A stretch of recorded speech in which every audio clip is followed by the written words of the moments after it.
उत्तर प्रदेश के बिजनौर संसदीय क्षेत्र से 12वीं लोकसभा की सदस्य थी। वे श्रम कल्याण संबंधी संसदीय स्थायी समिति की सदस्य रही। इससे पूर्व वे 4 कार्यकालों के लिए उत्तर प्रदेश विधानसभा की सदस्य भी रही। उन्होंने उत्तर प्रदेश सरकार में मंत्री के रूप में अपनी सेवाएं दी। श्रीमती ओमवती देवी का निधन 77 वर्ष की आयु में 8 मई 2026 को बिजनौर उत्तर प्रदेश में हुआ। श्री सुधांशु शील पश्चिम बंगाल के कोलकाता उत्तर पश्चिम संसदीय क्षेत्र से 14वीं लोकसभा के सदस्य थे। वह शहरी विकास संबंधी संसदीय स्थायी समिति के सदस्य थे। इससे पूर्व पश्चिम बंगाल विधानसभा के सदस्य भी रहे। श्री सुधांशु शील जी का निधन 81 वर्ष की आयु में 14 मई 2026 को कोलकाता पश्चिम बंगाल में हुआ। मेजर जनरल भुवन चंद खंडूरी उत्तराखंड के गढ़वाल संसदीय निर्वाचन क्षेत्र से 10वीं, 12वीं, 13वीं, 14वीं और 16वीं लोकसभा के सदस्य थे। वे रक्षा संबंधी संसदीय समिति तथा वित्त संबंधी संसदीय समिति के सभापति भी रहे। वह अन्य कई संसदीय समितियों में भी अपनी सेवाएं दी। उन्होंने सड़क परिवहन, राजमार्ग मंत्री तथा शहरी विकास, गरीबी उपशमन मंत्री के रूप में भी अपनी सेवाएं दी। श्री खंडूरी जी 2 बार उत्तर प्रदेश के उत्तराखंड के मुख्यमंत्री भी रहे। मेजर जनरल भुवन चंद खंडूरी जी का निधन 91 वर्ष की आयु में 19 मई 2026 को देहरादून उत्तराखंड में हुआ। श्री केपी धन पालन केरल के चाला कुंडी संसदीय निर्वाचन क्षेत्र से 15वीं लोकसभा के सदस्य थे। वे वाणिज्य संबंधी संसदीय समिति के सदस्य तथा कंप्यूटर के प्रावधान संबंधी संसदीय समिति के सदस्य भी रहे। श्री केपी धनपालन का निधन 76 वर्ष की आयु में 30 मई 2026 को एर्नाकुलम केरल में हुआ। श्री प्यारेलाल संगवार उत्तर प्रदेश के घाटमपुर संसदीय निर्वाचन क्षेत्र से 13वीं लोकसभा के सदस्य थे। इससे पूर्व 2 कार्यकालों के लिए उत्तर प्रदेश विधानसभा के सदस्य भी रहे।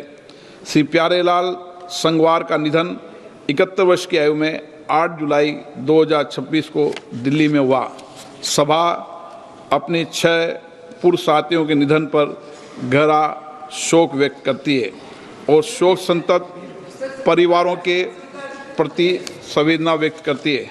माननीय सदस्यगण, मुझे अत्यंत दुख के साथ सभा को कतर के फादर अमीर महामहिम शेख अहमद बिन खलीफा अल थानी के निधन के बारे में भी सूचित करना है।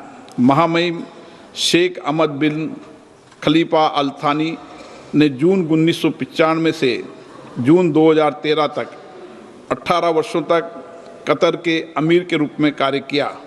उन्होंने आधुनिक कतर की नींव रखी और उसे विकास और समृद्धि की महान ऊंचाइयों पर पहुंचाया। उन्होंने भारत कतर संबंधों के संवर्धन में भी महत्वपूर्ण भूमिका निभाई।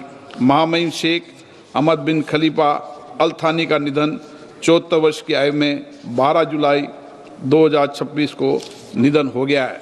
सभा महामहिम अमीर शेख अहमद बिन खलीफा अल थानी के निधन पर कतर के लोगों और शाही परिवारों के प्रति अपनी गहरी संवेदना व्यक्त करती है। अब सभा दिवंगत आत्माओं के सम्मान में मौन रहेगी।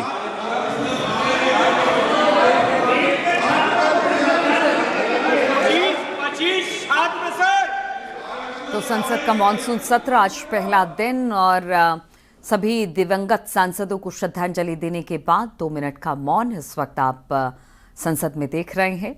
देखिए, इस बार जो लोकसभा या राज्यसभा की बात की जाए, मॉनसून सत्र की बात की जाए, कई ऐसे मुद्दे हैं जो कि इसमें उठने वाले हैं और ज़बरदस्त तरीके से विपक्ष भी इसकी पूरी तैयारी में जुटा है। अब आप देखिए कि जितने दिवंगत सांसद हैं, सबको श्रद्धांजलि देने के बाद इस वक्त सुचारू रूप से अब सदन की कार्यवाही शुरू हो गई है। राज्यसभा की कार्यवाही भी आप देख रहे हैं सदन के शुरू हो चुकी है। ये अपेक्षा है कि कुछ मर्यादाएं सदन की हमेशा रही है, उन मर्यादाओं परंपराओं को पालन करना सबकी जिम्मेदारी है। मैं यही आपसे अपेक्षा करता हूं।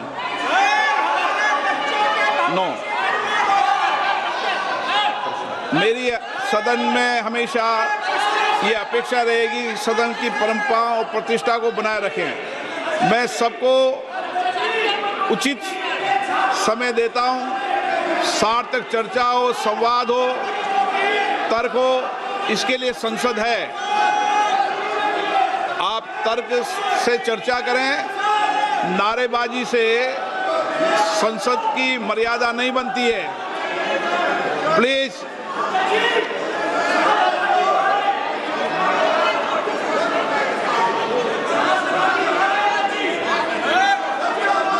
प्रश्नकाल।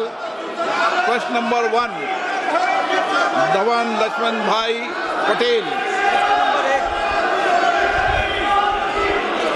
धवन लक्ष्मण भाई पटेल। प्रश्न नंबर 1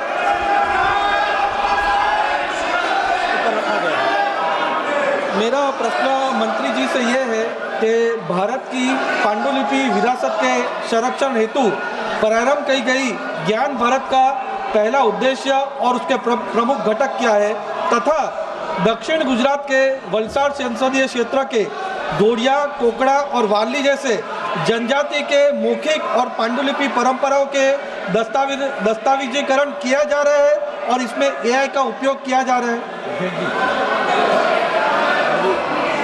माननीय अध्यक्ष महोदय, विरासत हमें दिशा भी देता है, विरासत हमें दर्शन भी देता है, और इसलिए मोदी जी ने विकसित भारत की जब कल्पना करी तब रेड फोर्ट से अपने उद्बोधन में कहा था कि हमें विकसित भारत बनाना है।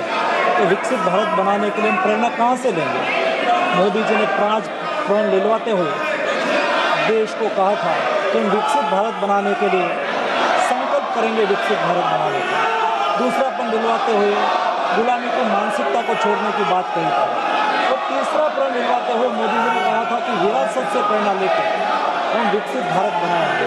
हमारे मैन्युस्क्रिप्ट हमारी विरासत है, और आज मंदिर के रूप में, शोक संस्थान के रूप में, महाविद्यालयों में, मठों में, जैन भंडारों में और निजी संग्रहालयों में हमारी मैन्युस्क्रिप्ट है। ये मैन्युस्क्रिप्ट को हम ज्ञान भारत मिशन के द्वारा उसको आरक्षित करने के लिए, डिजिटलीकृत करने के लिए, रिसर्च ड्रिवन बनाने के लिए, जन सुलभी बनाने के लिए मोदी जी ने ज्ञान भारत मिशन का लॉन्च करा। और ये ज्ञान भारत मिशन के द्वारा देश में आज 1 करोड़ से अधिक मैन्युस्क्रिप्ट का सर्वे करा गया। उसमें से ये मैन्युस्क्रिप्ट में से 8 करोड़ अब डिजिटलाइज्ड हो चुकी है, और उसमें से 3,70,000 मैन्युस्क्रिप्ट आज ऑलरेडी अपलोड हो चुकी है। और उसमें माननीय सदस्य ने कहा है कि अपनी लोकल लैंग्वेज में भी कोई जो मैन्युस्क्रिप्ट होगी तो उसको भी ये सर्वे में शामिल करके उसको भी उसके ऊपर भी संशोधन करा जाएगा और डिजिटलाइज करा जाएगा। माननीय सदस्यगण, संसद लोकतंत्र का सर्वोच्च संस्था है। मेरा आपसे आग्रह है, आप सदन के अंदर सार्थक चर्चा करें, संवाद करें, लोगों की जन आकांक्षाओं, अपेक्षाओं को रखें। मैं सभी माननीय सदस्यों को उचित नियमों के तहत पर्याप्त समय, पर्याप्त मौका दूंगा। मेरा आपसे आग्रह है कि तख्तियां और नारेबाजी से सदन की मर्यादा नहीं बनती है। मेरा आग्रह है कि सदन का प्रथम दिन है और इस परंपरा को तोड़ना चाहिए कि प्रथम दिन सदन नहीं चलेगा। मैं हमेशा आपसे आग्रह कहता हूं कि आपको पर्याप्त अवसर, पर्याप्त समय मिलेगा। नियमों के तहत नोटिस दीजिए, सदन नियमों प्रक्रियाओं से चलता है। मैं आपको पर्याप्त समय दूंगा। अभी प्रश्नकाल है, प्रश्नकाल के अंदर नारेबाजी करना, तख्तियां लहराना उचित नहीं है। आप सब वरिष्ठ सदस्य हैं, प्लीज से आग्रह है कि अपनी सीट पर बैठें, सदन चलाने में सहयोग करें। सदन नहीं चलाना चाहते, प्रश्नकाल नहीं चलाना चाहते, चर्चा नहीं करना चाहते, सदन की कार्रवाई आज 12 बजे तक के लिए स्थगित की जाती है।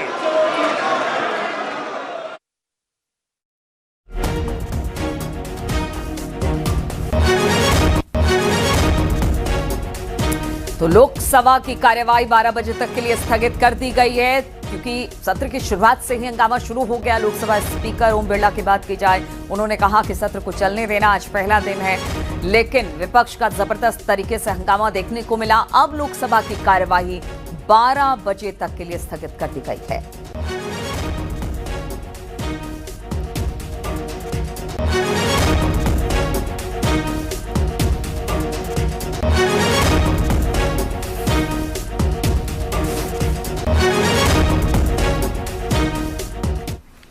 और दिल्ली में सपा सांसद देवेश शाक्य का बयान आया है। वंदे मातरम विधेयक को लेकर उन्होंने बयान दिया। सरकार भड़काने, भ्रमित करने वाले मुद्दे उठा रही है। विचारधारा से जुड़े सभी एक हैं, कोई टूट नहीं है। हम लोग जनता के मुद्दे सदन में उठाएंगे। तरह तरह के मुद्दे भड़काने, भ्रमित करने के लिए भारतीय जनता पार्टी समय समय पर लाती रही है जब से सरकार में आई है। और जैसा भी रहेगा, जैसे हमारे राष्ट्रीय अध्यक्ष जी तय करेंगे, जैसी मेरी पार्टी तय करेगी, उस हिसाब से हम लोग। नहीं, ऐसा नहीं है। मुद्दों को लेकर आज भी विपक्ष के लोग भी हम लोगों के जो संघर्ष कर रहे हैं, उसके साथ जो लोग आइडियोलॉजी से जुड़े हुए हैं, वो आज भी साथ में है विपक्ष के। ऐसा कहीं कुछ नहीं है। दबाव में आकर किसी को पार्टी में ले लेना वो अलग बात है, वो उनका राजनीतिक निर्णय हो सकता है, लेकिन जो जनहित के मुद्दे हैं उनमें सभी लोग साथ रहें। वही दिल्ली से ही सपा सांसद जितेंद्र कुमार दोहरे का भी बयान सामने आया। उन्होंने कहा कि हम लोग युवाओं की बात उठाएंगे, पेपर लीक का मामला सदन में उठाएंगे, वंदे मातरम विधेयक पर हम लोगों की भी सुनी जाए। विपक्ष कमजोर नहीं है, हम एकजुट हैं। पर जो लीक हुआ था और कई पेपर लीक हो चुके हैं, तो ऐसा क्यों ये मोदी सरकार, ये बीजेपी की सरकार युवाओं की बात क्यों नहीं सुनना चाहती है? तो उसकी बात हम लोग रखेंगे। इसके अलावा सांसद जी, आज राज्यसभा में वंदे मातरम विधेयक लाया जा रहा है, उसको लेकर आपका क्या नजरिया है? हम लोग चाहते हैं कि वंदे मातरम के एजेंडे पर हम सब लोगों की आवाज़ सुनी जाए, देश की आवाज़ सुनी जाए और सबको समानता का अधिकार मिले।